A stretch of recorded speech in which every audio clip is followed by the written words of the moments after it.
পাশে ৩০০ ফিট সংলগ্ন ২৬ জুলাই এক্সপ্রেসওয়েতে, এবং এখানে আপনি দেখতে পাচ্ছেন কানায় কানায় পূর্ণ হয়ে গেছে মানুষের ঢলে।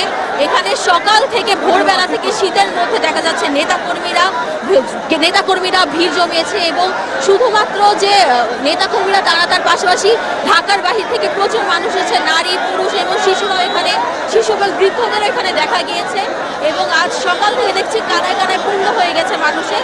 আজ ঠিক 12টার সময় বিএনপির ভারপ্রাপ্ত চেয়ারম্যান তারেক রহমান এখানে ঢাকায় পা রাখবেন, এবং তারপর তিনি তার মার সাথে দেখা করে, এখানে তার মা বেগম খালেদা জিয়ার সাথে দেখা করে তিনি এখানে আসবে স্টেজে এই সকল মানুষের সাথে কথা বলতে। এবং তার জন্য এখানে সকাল থেকে, গতকাল রাতে থেকে অনেকে এখানে উপস্থিত আছেন, এবং জনতারা অনেক অসম্ভব রকমের উৎসুক। তারা তাদের প্রিয় নেতাকে এক পলক দেখার জন্য এখানে ভিড় করছেন।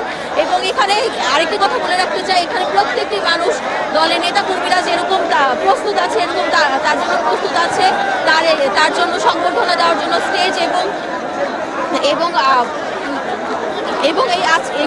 আজকের এখানে মানুষের ভিড়ে আসলে পুরো ৩০০ ফিট সংলগ্ন এরিয়া, আপনি যদি দেখেন পুরো ৩০০ ফিট সংলগ্ন এরিয়া এখন ভিড়ে একদম, একটি মানুষও দাঁড়ানোর ঠাঁই নেই আমরা বলতে পারি।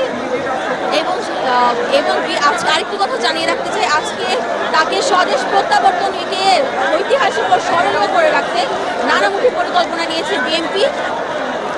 তাকে অভ্যর্থনা জানাতে যে জুলাই এক্সপ্রেসওয়েতে যে মঞ্চ তৈরি করা হচ্ছে, বিশাল মঞ্চ, সেই মঞ্চের আশপাশে কানায় কানায় পূর্ণ হয়ে গেছে মানুষ।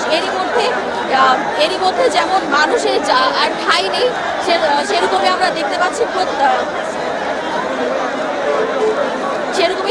প্রচুর মানুষ, এবং এখনো মানুষজন আসা শুরু করছে, এখনো মানুষজনের ভিড় কমেনি, আরো মানুষ আসছে এবং আসবে তাদের প্রিয় নেতাকে অভ্যর্থনা জানানোর জন্য। এই ছিল আমার কাছে সর্বশেষ তথ্য চাই।